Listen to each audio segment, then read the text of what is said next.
ऋषिमुनियों की पावन धरती, देश धर्म का नाता है। कहते सारे लोग यही है, वो हमारी माता है। जाग उठो ओ भारतवासी, जाग उठो ओ भारतवासी, गौ पर छुरियां चलती है। बंद करो गौ माँ की हत्या, सारी जनता कहती है। बंद करो गौ माँ की हत्या, सारी जनता कहती है।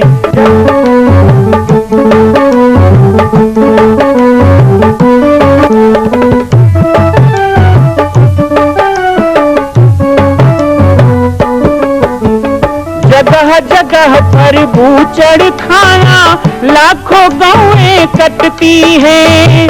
किसे सुनाए व्यथा हमारी, नैना नीर बहाती है। रक्षा करना गौ माता की,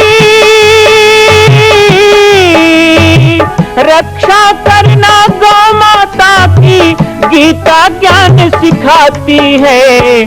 बंद करो गौ माँ की हत्या, सारी जनता कहती है। बंद करो गौ माँ की हत्या, सारी जनता कहती है। जय श्री राम, जय गौ माता, जय गोपाल। स्वागत है आप सभी का भारत के हृदय स्थल छत्तीसगढ़ प्रांत में मां कौशल्या धाम जिला बालोद में विगत 18 वर्षों से बन रहे इस विशाल दिव्य भव्य मंदिर का निर्माण। विश्व के अंदर भगवान राम के लाखों मंदिर हैं। अब अयोध्या में भी रामलला विराजित हो चुके हैं, लेकिन छत्तीसगढ़ की बेटी मां कौशल्या जो राम की माता है, उनका एक भी मंदिर पूरे विश्व में नहीं। इसीलिए यह विशाल तीर्थ का निर्माण विगत वर्षों से चल रहा है बालोद जिला छत्तीसगढ़ में। 25 करोड़ की लागत से बनने वाला 108 फीट ऊंचा, 65 फीट चौड़ाई और 136 फीट लंबाई का राजस्थान के ठोस पत्थरों से बनने वाला यह मंदिर हजारों वर्ष तक भारत में 5वें धाम कौशल्या धाम के रूप में स्थापित रहेगा। 3 तल के इस मंदिर में प्रथम तल पर भगवान शिव, मध्य तल में गोद में रामलला को लेकर स्वर्ण सिंहासन में मां भगवती कौशल्या विराजित होंगी और तीसरे तल पर पंचमुखी हनुमान। इसके अलावा सामाजिक समरसता को समर्पित यह मंदिर सनातन हिंदू धर्म के समस्त देवी देवताओं महापुरुषों की मूर्तियों से सुसज्जित होगा। आप सब एक एक मूर्ति का संकल्प भी इस मंदिर के लिए कर सकते हैं। ध्यान रखिएगा, यह अवसर बार बार नहीं मिलेगा, क्योंकि 2026 में मां कौशल्या का दिव्य भव्य धाम स्थापित हो जाएगा। मां कौशल्या विराजित हो जाएगी। एक बार पुनः आप सबको निवेदन करूंगा, आइए, जुड़िए और सबको जोड़िए इस विशाल तीर्थ के निर्माण में। मैं राम बालक दास महात्यागी आप सभी को आह्वान करता हूं, संपूर्ण प्रदेश एवं देशवासियों को, कि जिस तरह रामलला के दिव्य भव्य मंदिर के लिए आप सब ने मुक्त हस्त से दान दिया है, इसी तरह मां कौशल्या के एकमात्र विश्व के प्रथम धाम के निर्माण में आप सभी मुक्त हस्त से दान दें। यह दान 3 आहुति के रूप में लिया जा रहा है। हम 1100, 1700, 5100, 11,000, 21,000, 1 लाख, उससे भी अधिक जो भी राशि करना चाहें 2025 और 26 के अंतर्गत 3 बार देने का संकल्प लेंगे। गृह कागज नाना जंजाला, ते अति दुर्गम शैल विशाला। आपको बहुत काम है, और मैं आशा करता हूं कि आप 2 घंटे तो कम से कम काम का चिंतन नहीं, राम का चिंतन करते होंगे। अभी जब तक बैठे हो तो, और कहीं यहां बैठ के भी घर का चिंतन कर रहे हो तो फिर तो गड़बड़ है मामला। मन यही होना ना, मन यहां होगा तो जो यहाँ के अमृत कण है उसे स्वीकार करेगा, यहाँ के संकल्पों के सृजन को वो स्वीकार करेगा। और यदि तन बस यहाँ है और मन नहीं है तो फिर आप जो सुनेंगे तो वो व्यर्थ में चला जाएगा। इसलिए प्रयास करना चाहिए कि जब तक हम सत्संग में हैं, राम कथा में हैं, राम के होके रहे। इंद्रियों के लिए कहा गया, इंद्रियां तो शरीर के साथ बनी हुई, जन्म से बनी हुई, मृत्यु तक साथ है। आपके रिश्ते नाते भी बीच में आएंगे, छोड़ देंगे। बेटा होगा, बेटा छोड़ के चला जाएगा, कभी शादी हो गई, कभी पति भी छोड़ दे, बेटी है अपने घर चले जाएगी, बेटा भी नौकरी करके चला जाएगा, कभी कभी तो मृत्यु हो जाती है परिवार के लोगों की, बीच में ही हमें छोड़ देते हैं। लेकिन इंद्रियां आपके साथ आई हैं और आपके साथ जाएंगी। लेकिन जो आपके इतने निकट हैं उनके भी वश में नहीं होना, ऐसे संत कहते हैं। आंख हमारे वश में होना चाहिए, जो हम देखना चाहे वही देखे। हम आंख के वश में ना हो कि वो जिधर जाए चलो।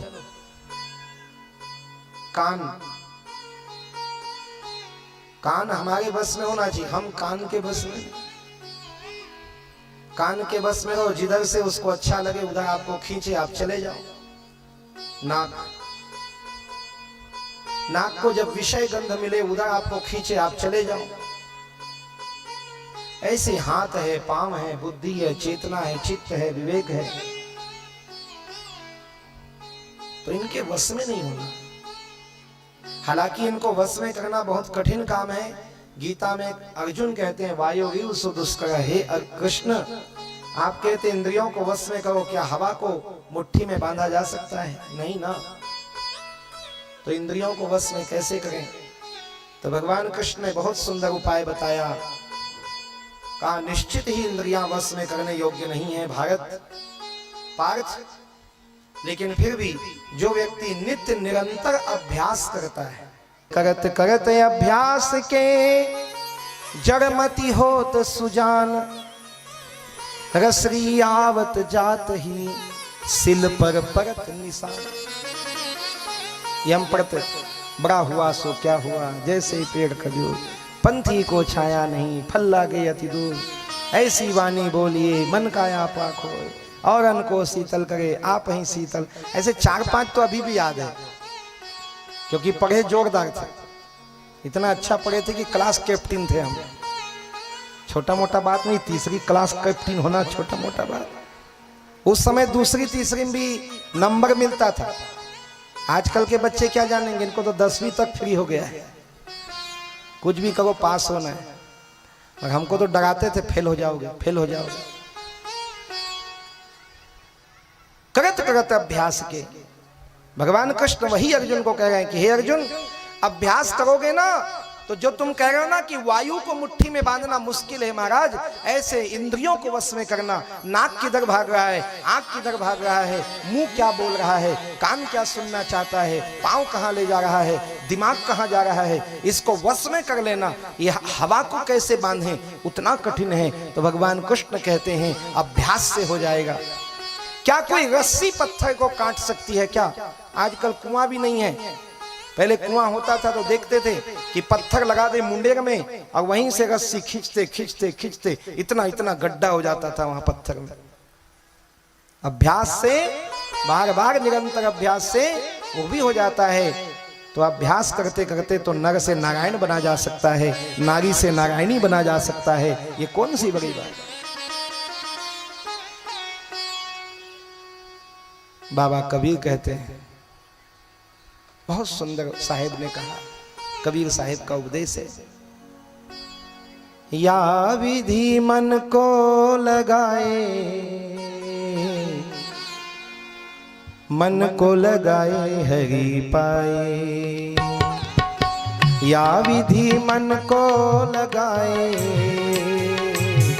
मन को लगाए हरि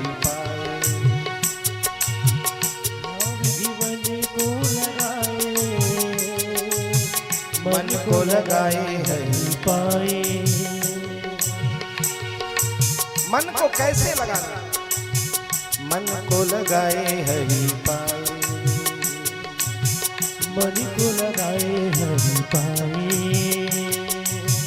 जैसे नटवा चढ़त बांस पर सुरती ढोल पर लाए, जैसे नटवा चढ़त बांस पर सुरती ढोल पर लाए। एक जो तमाशा दिखाने वाला होता है ना, वो छोटे से बच्चे को एक बांस दे देते हैं और रस्सी बांध देते हैं। आजकल होता है कि नहीं? आजकल वो जंपिंग वाला आ गया है। मड़ई मेला में पहले जंपिंग नहीं होता, पहले रस्सी बांध देते थे। या विधि मन को लगाए, मन को लगाए हरि पाए। या विधि मन को लगाए, मन को लगाए हरि। साहेब कहते, कवि कहते, जैसे नटवा चढ़त बांस पर सुरती ढोल पर लाए। जैसे नटवा चढ़त बांस पर सांप जो होता है ना, मनिहार सांप। अच्छा इतने लोग बैठे हो, कोई देखे हो मनिहार सांप? सोच समझ के बोलना पड़ेगा, यहाँ बड़े बड़े लोग बैठे हैं। तो वो ओस चाटने जाता है शीत ऋतु में ओस चाटने जाता है। तो मणि को रख देता है और उसके चारों तरफ उसी के उजाले में ओस को चाटता है।